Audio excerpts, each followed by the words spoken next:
पंडित हरिप्रसाद मिश्र का घर बनारस की सबसे पुरानी हवेलियों में गिना जाता था, मगर उस हवेली के भीतर अब न संगीत था, न हंसी, बस एक खामोशी थी जो दीवारों से टकराकर लौटती थी। बड़े बेटे रवि की बहू सुनैना की आंखों में हमेशा शिकायतें तैरती। सासू माँ के काम करने का तरीका ही अलग है, और ससुर जी तो जैसे मुझसे बात ही नहीं करते। छोटे बेटे दीपक को लगता सब कुछ रवि भैया को ही दिया जा रहा है, हमें तो नौकर समझा जा रहा है। एक ही छत के नीचे तीन परिवार, मगर हर दिल में एक दीवार। एक दिन भोजन के समय सुनैना की प्लेट जोर से जमीन पर गिरी, पर थाली से ज्यादा शोर उसके शब्दों ने किया। हर बार मुझे ही क्यों कहा जाता है कि तुमने नमक ज्यादा डाला, तुमने चाय कड़वी बनाई। माँ शांति देवी ने कहा, क्योंकि जब काम करने से ज्यादा तुम्हें दूसरों पर अंगुली उठाना आता है, तब शिकायतें मिलेंगी ही। दीपक की पत्नी रीना ने धीरे से फुसफुसाया, अब देखो घर में क्या तमाशा होगा। हरि प्रसाद जी ने अपनी बीमारी के बाद सबको इकट्ठा किया और कहा, मेरी संपत्ति 3 हिस्सों में बटेगी, पर शर्त यह है कि तुम तीनों भाइयों को अगले 1 साल साथ रहकर यह साबित करना होगा कि तुम परिवार हो।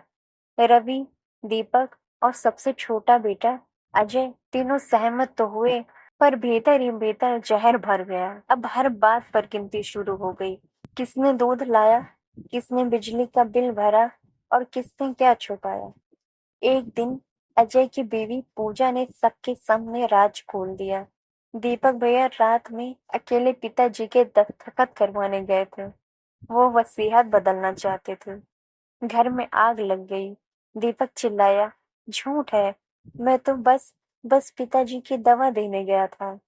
हरि प्रसाद जी खामोश थे। उनकी आंखों में आंसू थे और शायद पछतावा भी। वसीयत फाड़ दी गई। हरि प्रसाद जी ने कहा, अब जो कुछ है वो मैं जिंदा रहते हुए जरूरतमंदों को दान कर दूंगा। जिस परिवार में मोह के बजाय स्वार्थ हो, वहां संपत्ति की कोई जगह नहीं। और फिर पहली बार हवेली के दरवाजे हमेशा के लिए 3 दिशाओं में खुले। तीनों बेटे अपने अपने रास्ते चले गए। हवेली अब खाली हो चुकी थी। हरि प्रसाद जी और शांति देवी वहीं रह गए थे।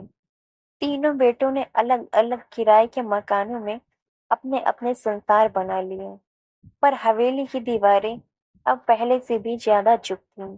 शांति देवी ने एक दिन कहा, हमने सोचा था बेटों के साथ बुढ़ापा कटेगा, पर यहाँ तो दीवारें ही जवाब नहीं देती। हरि प्रसाद जी बस एक फोटो फ्रेम देखते रहते, जिसमें तीनों बेटे बचपन में उनके कंधों पर चढ़े मुस्कुरा रहे थे। रवि की पत्नी सुनैना अब पूरे घर की मालकिन थी, मगर चैन फिर भी नहीं था। रवि हर शाम चुपचाप मोबाइल में डूबा रहता, और सुनैना शिकायतों की फेहरिस्त लिए सामने खड़ी होती। जब तुम्हारे माँ बाप के साथ थे तब भी तुम मौन थे, अब भी हो। दीपक का हाल और बुरा था।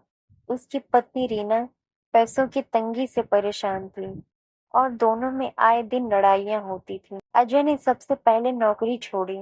अब उसकी बीवी पूजा ही बच्चों का खर्चा चला रही थी, और उसे लगता था उसका पति सिर्फ बाप का नाम जी रहा है। एक दिन अचानक हरि प्रसाद जी गिर पड़े और ब्रेन स्ट्रोक के कारण बोलने की शक्ति खो बैठी।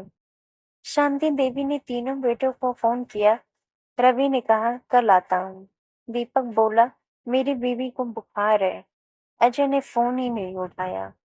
शांति देवी अकेले रोती रही। सारा जीवन समर्पण कर दिया, और आज एक स्ट्रेचर तक उठाने कोई बेटा नहीं आया। हरि प्रसाद जी को फिर से एक स्ट्रोक आया, इस बार जानलेवा। शाम को अस्पताल के बाहर तीनों बेटे इकट्ठा थे, नजरें नीची, पर जुबानें अब भी कटु। रवि ने ताना मारा, अगर दीपक ने वसीयत में खेल न किया होता तो हम सब अब भी साथ होते। दीपक चिल्लाया, तो माँ बाप की चमचागिरी करता रहा। शांति देवी सामने खड़ी थी, कमजोर, लेकिन आवाज में वही पुराना तेज। शर्म करो, बाप मरने के कगार पर है और तुम संपत्ति की बात कर रहे हो। हरिप्रसाद जी की मृत्यु हो गई। तीनों बेटों ने मुखाग्नि देने की जिम्मेदारी एक दूसरे पर डाल दी। आखिरकार शांति देवी ने कहा, मैं ही दूंगी अग्नि, क्योंकि माँ ही थी जिसने इसे जन्म दिया और माँ ही है जो अंतिम संस्कार करेगी। लोगों की भीड़ सन्न थी।